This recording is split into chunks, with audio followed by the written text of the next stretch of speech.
내면 가족 체계나 아무튼 보이스 다이얼로그나 한결같이 체계를 얘기를 할 때랑 이것들이 어떻게 작용하는 거 얘기를 할 때랑 설명이 또 바뀌어요. 그래서 좀 헷갈려요. 보다 보면은 구조적인 측면을 설명을 들을 때는 아 그렇구나 하는데 갑자기 작용 얘기를 하면서 그 애니메이션 영화 인사이드 아웃에 나온 것처럼 제어판 개념을 도입을 한다든지 아니면 의식의 자리 개념을 얘기를 한다든지 그리고 또 어디서는 이제 뭐 저도 한때 자주 사용하던 개념이었는데 마음의 운전석 내지는 조종실 이런 개념들을 이제 썼어요. 무슨 얘기냐면 우리 마음속에 정보 조직에 해당하는 애들은 어떤 애들이냐면 메인 캐릭터들이에요. 메인 캐릭터. 주된 자아들 뭐 이렇게도 얘기를 하는데 물론 어떤 애들이 메인 캐릭터가 될지는 몰라요.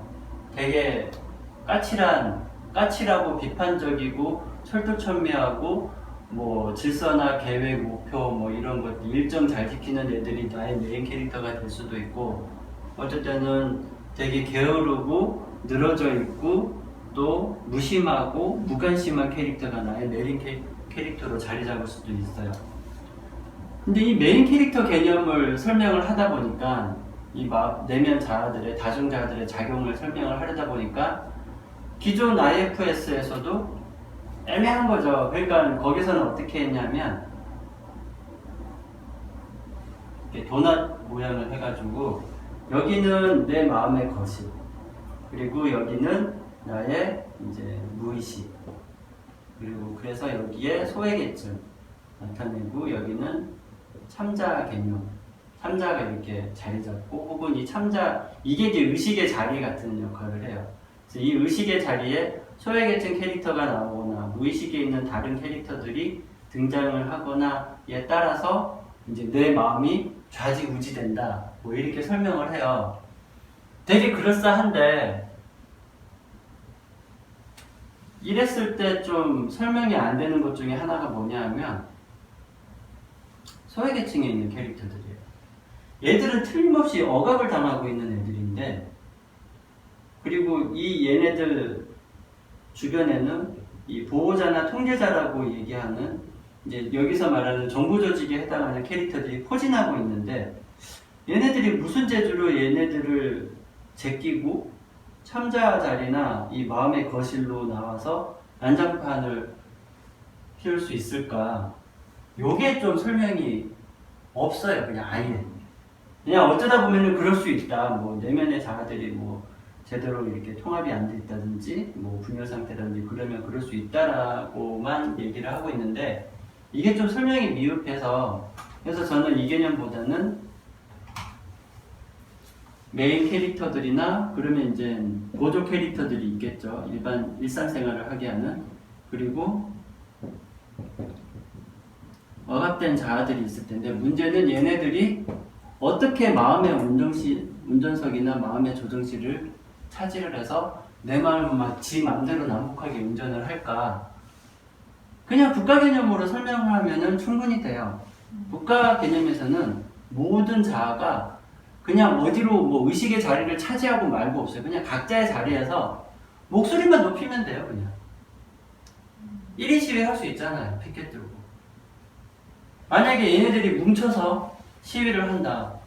그러면 그 시위 장소가 대전이든 부산이든 간에 이 나라의 언론 역할을 하는 쪽에서 그쪽으로 카메라를 들이대죠.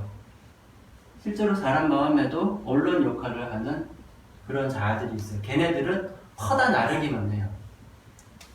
내 마음속에 안 좋은 기억들 그리고 상처 경험들 그리고 억압된 충동이나 욕구들 등등등 뭐 좋은 것들도 다 해당이 되죠. 좋은 기억들 행복한 경험들 등등등도 있는데 얘네들은 그런 걸 구분하지 않고 퍼다 나르는 역할을 하는데 근데 이쪽에서 뭔가 되게 세게 목소리를 낼 때는 아무래도 뉴스에서도 사회적으로 어떤 강력 사건이 발생했을 때 그쪽으로 막 언론들이 집중을 하는 것처럼 실제 우리 마음속에서도 억압되어 있는 애들이 되게 강력하게 시위를 벌이게 되면은 그쪽으로 마음의 주의를 자꾸 돌리게 만들어요. 그리고 얘는 그거를 또 계속 반복 재생을 해요. 계속 리와인드를 해가지고 계속 보여주는. 그러다 보니까 누구랑 헤어지고 나서 제발 그 인간에 대해서 아예 기억을 다 지워버리고 싶어요. 기억 자체가 문제가 아니라 걔가 문제예요. 잊을만 하면은 지나간 사건 또 얘기하고 또 잊을만 하면은 지나간 사건을 또 들추는 그 마음의 언론이 어떻게 보면은 문제지, 거기서 무슨 경험을 했고 무슨 안 좋은 기억들이 있는가 자체는 문제라고 하기가 좀 어렵죠. 그러니까 얘네들은 데리고 살 수 있어요. 언론만 좀 제대로 제 역할을 충실하게 한다면. 그래서 국가 개념을 얘기했을 때는 굳이 뭐 제압하는 개념이나 의식의 자리, 운전석, 조정실 이런 개념을 굳이 쓰지 않고도 내면에 있는 자아들, 누가 됐든지 간에 소외계층이든 일반 일상생활과 관련된 캐릭터들이든 얘네들이 다 각자의 자리에서 이 나라를 지배적인 상태로 만들어 버릴 수 있다는 거죠. 누가 됐든지 간에. 그래서 이제 소인격체와 나 개념을 봤을 때 이제 이게 거의 오늘 이제 1강의 마지막 파트인데요. 소인격체 개념에서 가장 중요한 파트이기도 해요. 일단 지금까지 설명드린 부분들은 우리가 일상생활에서 다 경험을 하는 것들을 비유적으로 설명을 드린 거잖아요.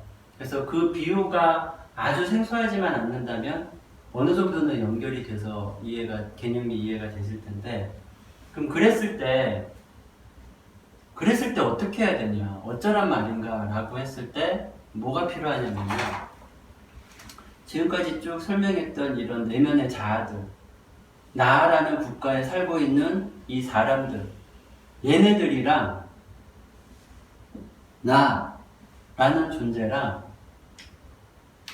일단은 느낌으로 와닿는 거는 시일이 걸릴 테니까 일단 개념적으로라도 소인격체랑 나의 개념상의 구분을 할 줄 알아야 돼요. 그걸 위해서 제가 좀 그 개념 이해를 돕기 위해서 질문을 하나 드린다면, 생각, 얘는 존재인가요? 아니요. 아니죠? 감정은 어때요? 감정은 존재인가요? 네. 존재예요? 아닌가요? 감정을 존재라고 부를 수 있을까요? 감정만 일어나니까 존재하는 거. 좀 헷갈리죠? 존재할 것 같은데요? 맞을 것 같아요. 그럼 존재는 뭐예요? 존재라는 건? 뭘 존재라고 할 수 있을까요? 계속 연속적으로 있는 거. 그죠? 드러나는 거. 근데 그렇게 되면은 생각도 영속적으로 있는 건데, 없어지죠. 그죠? 생겼다가 사라지고 생겼다가 사라지는. 그럼 감정도 뭐 생겼다가 그죠? 사라지긴 하죠. 네, 맞아요. 지금 그거예요. 생겼다 사라지고. 그럼 얘도 일단 존재가 아니에요. 그럼 기억은 존재라고 할 수 있나? 어때요? 기억은 자꾸 떠올리게 하면 존재할 것 같아요. 기억. 지금 떠올랐다 사라졌다. 좀 자꾸 막 갸우뚱갸우뚱 하시죠? 이것 때문에 사실은 소인격체라는 것과 나를 개념상 구분하는 게 어려워요. 이것 때문에. 일단은 얘네들은 다 존재가 아니라고 보셔야 돼요. 떠올랐다 사라지는 거. 두 번째 시간에서 마음 챙김에 대해서 얘기를 할 거긴 한데, 명상을 할 때 거의 2, 3천 년 전부터 수행자들한테 명상의 스승이 이제 항상 하는 말이 무상함을 봐라 그래요. 뭔 소리예요 이거? 무상함? 명상을 하는 이유라고도 해요. 명상을 왜 합니까? 무상이라는 걸 알고 깨우치려고 하는 거다. 이렇게 얘기를 해요. 무상이라는 건 뭐냐면요. 이거는 상자는 이거예요. 영어로 하면 always. 항상. 항상 상자거든요. 무상은 항상이 아니라는 얘기잖아요. 아까 황혼하고 한결같은 건데 한결같지 않은 거예요. 그냥 이거는 다르게 말하면요. 변화예요. 변화무쌍함. 무상함은 달리 말하면 변화무쌍. 이 세상 만사가 얼마나 변화무쌍한지를 봐라라는 거거든요. 명상을 하는 이유도 가만히 앉아가지고 지금 내가 무슨 소리를 듣고 있고 내 마음 상태가 어떻고 무슨 생각이 올라갔다 내려가고 어떤 감정 상태가 되고 어떤 기분이 올라갔다 내려가는지를 그런 내 생각의 변화, 감정의 변화, 내 기억의 변화, 이미지의 변화 그런 변화들을 보고 내 주변 소리나 또 그 소리와 관련된 뭐 기온도 해당이 되고요. 여러 가지 측면들 내 몸 안팎으로 일어나고 있는 것들에 대한 변화들을 알아차리라는 게 명상에서 강조하는 바거든요. 얘네들이 사실 그러해요. 한 가지 생각만 그냥 주구장창 가지 않잖아요. 생각들이 꼬리에 꼬리를 물고 감정들이 계속 꼬리에 꼬리를 물면서 감정이라는 것 자체는 늘 있어서 얼핏 보면 이게 항상성을 띠고 있는 것 같지만 내용을 들여다봤을 때는 항상 바뀌어요. 그죠? 기억도 마찬가지. 기억의 내용들 거의 바뀌죠. 이미지들도 누군가에 대해서 혹은 나의 경험에 대해서 좋은 이미지가 올라왔다가도 나쁜 이미지도 올라오고 갔다리 갔다리 해요. 물론 컨디션이 안 좋을 땐 대체로 안 좋은 이미지나 안 좋은 기억, 안 좋은 감정, 안 좋은 생각들이 올라오지만 어쨌거나 얘네들은 다 존재라고 말하기에는 좀 애매하게 느껴질 수 있다면 그 애매함을 확실하게 아니다 쪽으로 가져가 주시기 바래요. 존재는 나에게만 부여할 수 있는 개념이라고 생각을 해주세요. 그래서 나라는 존재와 생각, 감정, 기억, 이미지, 기타 등등으로 불리는 소인격체는 그래서 같지가 않아요. 얘네들이 어떤 특정한 존재라고 말을 할 수 없는 것처럼 나라는 호칭은 오직 존재에게만 붙여주기로 하는 거죠. 그럼 내 마음속에 여러 가지 생각, 감정, 기억, 이미지들이 있는데 얘네들은 나가 아니에요. 그게 내가 아니에요? 네. 이 소유격제 개념에서 가장 중요한 게 그거예요. 얘네들은 나가 아니에요. 어떤 특정한 생각이 나가 아니고 어떤 특정한 감정이 나가 아니에요. 어떠한 기억도 이게 이제 헷갈릴 수 있는데 왜냐하면 내가 자고 일어났을 때 내가 나임을 알 수 있는 게 기억 때문이다라고 생각하는 경우가 많거든요. 근데 심지어 최근 10년간의 기억을 잃은 사람들도 나라는 개념은 나라는 정체성은 별개로 가지고 있어요. 자기 이름이 뭔지, 자기가 어디 있다가 왔는지, 자기 가족이 누군지 하나도 생각이 안 나는데도 불구하고 나라고 불러요. 그리고 나라는 사람은 어쨌든 있다라고 생각을 한다는 거죠. 근데 결국은 기억도 나는 아니라는 얘기가 돼요. 나라는 존재가 기억에 의존하지 않는다는 얘기가 되죠. 이미지 역시 마찬가지예요. 이미지도 나가 아니고 그럼 소유격체라는 것들은 다 이런 애들을 다 의인화시켜서 말을 하고 있는 건데 그럼 얘네들은 나가 아니라는 얘기가 되는 거죠. 이게 중요해요. 이게 정말 중요한 개념이에요. 내가 아까 그 예를 다시 가져오자면은 이 인간 코어 비는 걸 더럽게 싫어해요. 근데 코 비는 거 싫어하는 애는 내가 아니라는 거예요. 나인 것 같지만 코 비는 거 귀엽다고 생각했던 나 어쨌든 얘도 나는 아니에요. 그냥 이런 애가 처음에는 얘가 지배적인 상태, 얘가 메인 캐릭터여서 얘가 내 마음의 정부 조직, 정부 인사로 활동을 할 때는 코 미는 게 귀여웠다가 갑자기 이 친구는 어디로 떠밀리고 코 미는 거 들게 경멸하고 혐오하는 다른 자아가 메인 캐릭터가 됐을 때는 난데없이 이 인간은 더러운 인간이 되어버린 거죠. 근데 어쨌거나 얘든 A든 B든 간에 나는 A도 B도 아니다라는 거예요. 그럼 나는 누구인가? 라고 이제 나는 누구야? 사실 이 개념으로 들어가 버리면 제가 이제 이것 때문에 제가 아내한테 물어봤어요. 이런 얘기를 할 건데 어때요? 그랬더니 너무 어려워. 그거는 정말 이걸 어느 정도 충분히 익숙해져서 정통한 다음에 이렇게 표현하더라고요. 심화 학습 시간에 얘기를 해주라.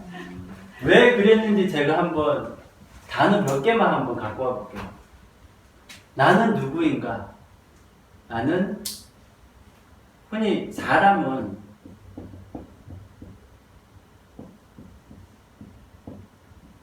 휴먼빙이라고 부르잖아요.